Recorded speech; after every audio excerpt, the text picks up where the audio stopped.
بچوں کے رویوں پر والدین کے اثرات۔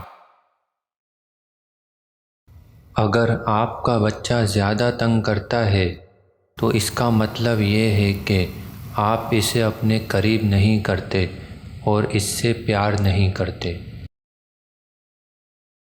اگر آپ کا بچہ ہمیشہ غصے میں رہتا ہے تو اس کا مطلب یہ ہے کہ آپ اس کے اچھے کاموں کی تعریف نہیں کرتے۔ اگر آپ کا بچہ تنہائی پسند ہے تو اس کا مطلب یہ ہے کہ آپ بہت زیادہ مشغول رہتے ہیں۔ اگر آپ کے بچے میں خود اعتمادی کی کمی ہے تو اس کا مطلب یہ ہے کہ آپ اس کی حوصلہ افزائی نہیں کرتے۔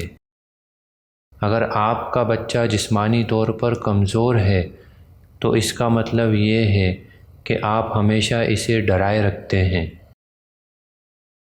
اگر آپ کا بچہ ضدی ہے تو اس کا مطلب یہ ہے کہ آپ سخت مزاج ہیں۔ اگر آپ کا بچہ چوری کرتا ہے تو اس کا مطلب یہ ہے کہ آپ اسے خرچ کرنا اور ہدیہ دینا نہیں سکھاتے۔ اگر آپ کا بچہ دوسروں کا احترام نہیں کرتا تو اس کا مطلب یہ ہے کہ آپ اس کے ساتھ پست آواز میں بات نہیں کرتے۔ اگر آپ کا بچہ کنجوس ہے تو اس کا مطلب یہ ہے کہ آپ خرچ کرنے میں اسے اپنے ساتھ شریک نہیں کرتے۔